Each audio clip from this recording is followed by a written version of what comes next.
So let's just go back a little bit to when you were launching the Huffington Post, still living in LA.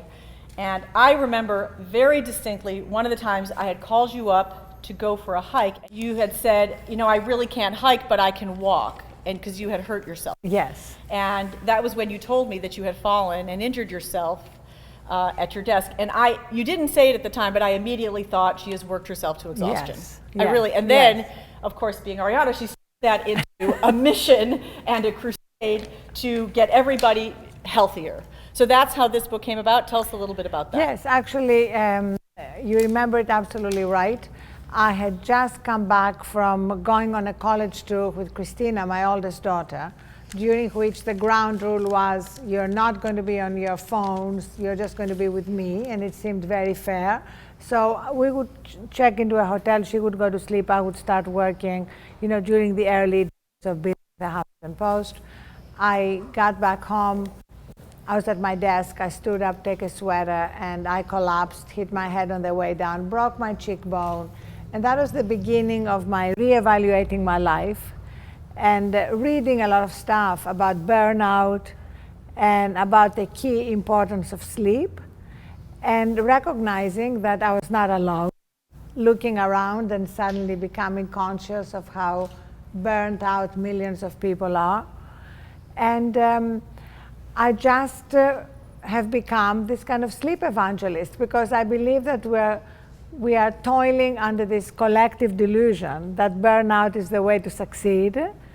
And I actually think that we're succeeding despite burning out, making bad decisions, falling, getting sick, you know, all the things that happen when your immune system is suppressed because you're exhausted, and therefore you're more susceptible to a lot of bad things happening. The proven scientific link between sleep and effective leadership. And they walked through how, as a leader, the prefrontal cortex is where a lot of what they call executive functioning, which are all the leadership functions, are housed. And this is the first thing that gets degraded when you're sleep deprived. And we have all that evidence now in the presidential race. I mean, Donald Trump is exhibit A of chronic sleep deprivation. You know, really, according to the American Academy of Sleep Medicine. So that means we can fix him. We just need to put him to sleep we can't. Some months. We cannot fix him, but he could theoretically fix himself, but I think it's probably too late. But he brags, like a lot of macho men, you know, he brags that he only sleeps for 4 hours. Right. And as he says, he tweets during the night, and, you know, he often retweets Mussolini or does other idiotic things. And the symptoms, you know, of inability to process basic information, mood swings, outbursts of anger, paranoid tendencies, regurgitation of incomprehensible pablum. All those things are symptoms. So here's like my one good thing about Donald Trump. In future generations, parents are going to point out to him as a historic example of what happens to you if you don't get enough sleep. And children will be so terrified they'll be going to bed quickly. Yeah. So you brought up before sort of the issue for Hollywood, which of course is our core readership. And I think that a lot of people who make movies or television shows might roll their eyes at the idea that it's realistic to get 8 hours of sleep on a set. Well, you know, they're shooting thing. at night, they're shooting at all hours. Listen, most businesses are going to be 24/7 businesses.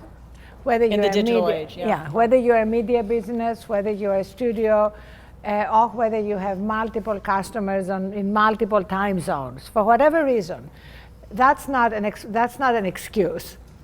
You just need to organize your life and the life of your company so you work in teams. That's why this is a great century for women, because women are better at building teams, better at collaborating, and that's going to be the future. You can't be expected to be on 24/7, and you can't be expected to be on for these ridiculous hours that people expect production assistants and cameramen and assistant cameramen to be on sets. I find it stunning, you know. I completely agree with the campaign that Haskell Wexler ran before he died in December 2015, the cinematographer, about ending this way of operating on sets when people feel that they have to do it, otherwise they won't get a job.